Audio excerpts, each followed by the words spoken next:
الحمد لله رب العالمين والعاقبة للمتقين والصلاة والسلام على أشرف الأنبياء والمرسلين سيدنا محمد وعلى آله وأصحابه وأزواجه وذرياته أجمعين.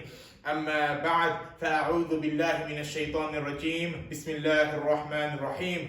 أيها الحاضرون السلام عليكم ورحمة الله وبركاته. وعليكم السلام ورحمة الله وبركاته. Last Jum'ah, I discussed about taqwa, piety, and I briefly mentioned how taqwa, it is an active concept, not a passive concept. It is an active concept in which we do positive actions in preparation for the akhirah. And I also mentioned how we should avoid spending too much time passively doing nothing, wasting time, for example, behind a TV, phone, computer screen, console, etc.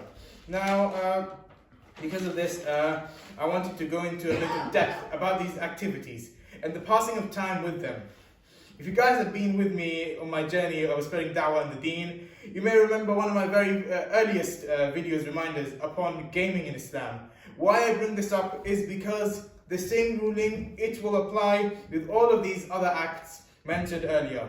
Anyways, regarding this, I gave 3 points. How many points? I gave 3 points.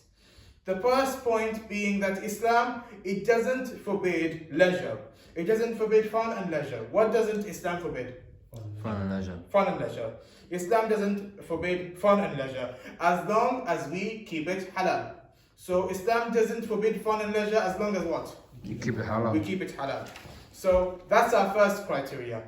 The second point is that it shouldn't get in the way of our Islamic ibadah, our obligatory acts, ibadah, etc. For example, praying, but not only praying, also the conditions attached to praying.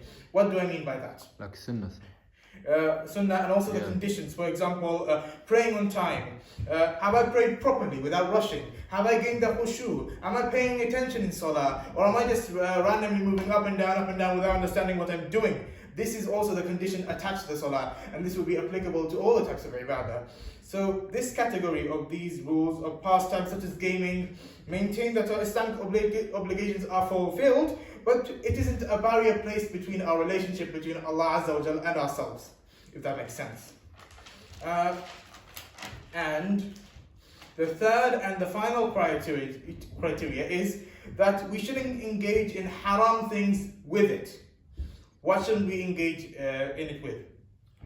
Haram things. Because if something is haram, it is still haram, regardless of whether it is in real life or on PC, Android, iOS, Nintendo, PlayStation, or whatever new tech platform, console, device, etc. So these haram things could be like disrespecting Allah Ta'ala or the deen, or disrespecting the awliya, the anbiya, or righteous people, or the deen in itself, or depicting immorality, witchcraft, gambling, music, nudity, etc. Some people don't seem to understand that just because these things are haram, even if it is just behind a computer screen. Anyways, let's quickly go over these 3 points again. You guys tell me now because we already went through. You guys summarize it for me. The first being, what was the first one? You can have fun and leisure as long as it doesn't get in front of you. Exactly. Leisure is permissible as long as it is in a halal manner. The second one was? As long as it's for the activity you're doing for leisure or fun, it's not haram. That's third. It's not getting in the way. Not getting in the way of your deen. Not getting in the way of your salah and the things attached to it. It shouldn't intervene with our ibadah, as the brother said, or be a barrier between Allah Azza wa Jal and us. And thirdly, you said it? Shouldn't be haram. There shouldn't be any haram in it. Although the initial reminder I gave here was for gaming, this actually links for everything with pastime, whether it be gaming, watching TV, scrolling through social media, etc. But with all of this, there is a fourth and final condition I want to give. And this is to be responsible with our timings. Responsible with what? Our timings. With our timings, with how we spend our times with this. Whether we spend too much time, etc. Meaning that we don't overspend our time on these actions. Even though this act in itself may not be haram because it fits into the other 3 categories. We still need to be careful and moderate. There is a quote, I mentioned last week this quote as well, but I would like to mention it again by Ibn al-Qayyim rahimahullah. He said, there are some people who will observe the obligations and avoid the prohibited. However, shaitan will busy them with the permissible acts until they fail to make use of the extra time. Subhanallah Azza wa Jal.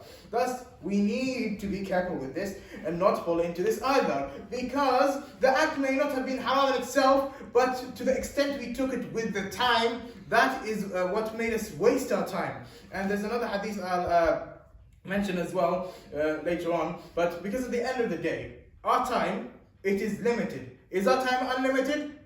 No, our time is limited. We don't know when our time will come. It will come to an end one day, but we don't know when. It could be today. It could be in the next minute. It could be in the next hour. It could be before the end of this khutbah in itself.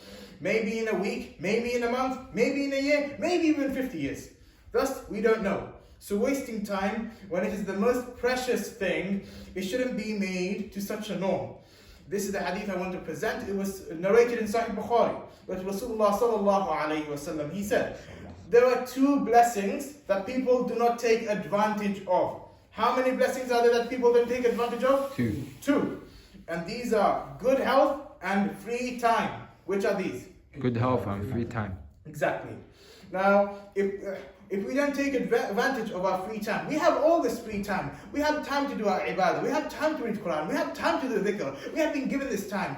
It is limited, but we still have this time. And we still should make use of this time. Because at the end of the day, for example, when our time comes to an end, we will think, oh, Ya Allah, give me more time. But no, it's finished. And you think, oh, if only I spent more time reading Quran instead of being behind the PlayStation, or if only I did more dhikr instead of scrolling through TikTok, or if only I prayed more sunnah salah instead of just run off to the call, or if only I did more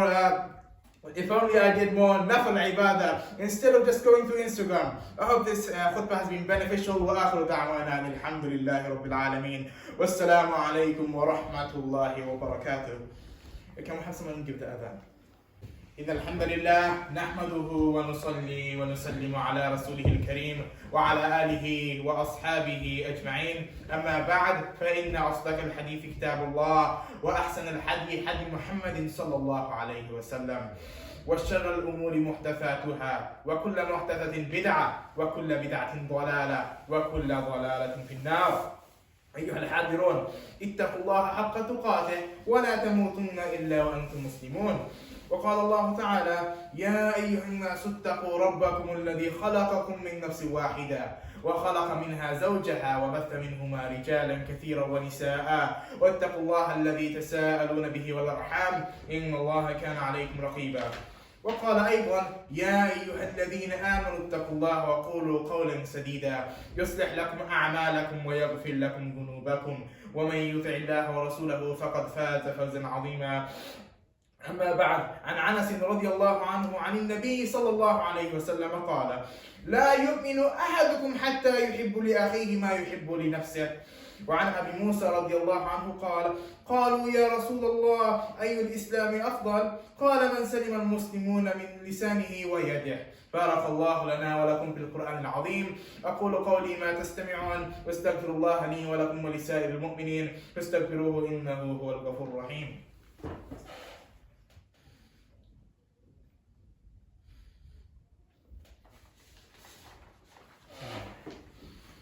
الحمد لله نحمده ونستعينه ونستغفره ونؤمن به ونتوكل عليه ونعوذ بالله من شرور أنفسنا ومن سيئات أعمالنا. من يهده الله فلا مضل له ومن يضلله فلا هادي له. ونشهد أن لا إله إلا الله وحده لا شريك له. ونشهد أن سيدنا وحبيبنا وعظيمنا ومولانا محمدا عبده ورسوله صلى الله تعالى عليه وسلم أجمعين. أما بعد، قال الله تعالى في القرآن المجيد: أعوذ بالله من الشيطان الرجيم. بسم الله الرحمن الرحيم. إن الله وملائكته يصلون على النبي يا أيها الذين آمنوا صلوا عليه وسلموا تسليما. اللهم صل على محمد وعلى آل محمد كما صليت وسلمت وباركت على إبراهيم وعلى آل إبراهيم إنك حميد مجيد، خصوصا منهم على سحر صاحب النبوة أمير المؤمنين سيدنا أبي بكر الصديق بن أبي قحافة رضي الله عنه، وعلى الناطق الأواب سيدنا عمر بن الخطاب رضي الله عنه، وعلى جامع القرآن سيدنا عثمان بن عفان رضي الله عنه، وعلى أسد الله الغالب سيدنا علي بن أبي طالب رضي الله عنه، وعلى ولديه السيدة شباب أهل الجنة الحسن والحسين رضي الله عنهما، وعلى أمهما فاطمة الزهراء سيدة نساء أهل الجنة رضي الله عنها، وعلى تمام الصحابة والتابعين ومن تبعهم أجمعين. اللهم انصرنا فإنك خير الناصرين، اللهم احفظنا فإنك خير الحافظين، واعف عنا واغفر لنا وارحمنا أنت مولانا فانصرنا على القوم الكافرين. ربنا تقبل منا إنك أنت السميع العليم، وتب علينا يا مولانا إنك أنت التواب الرحيم. عباد الله رحمكم الله، إن الله يأمر بالعدل والإحسان وإيتاء ذي القربى وينهى عن الفحشاء والمنكر والبغي يعظكم لعلكم تذكرون. اذكروا الله سبحانه وتعالى يذكركم وادعوه يستجب لكم، ولذكر الله تعالى أعلى وأولى وأعظم وأكبر. وأقم الصلاة.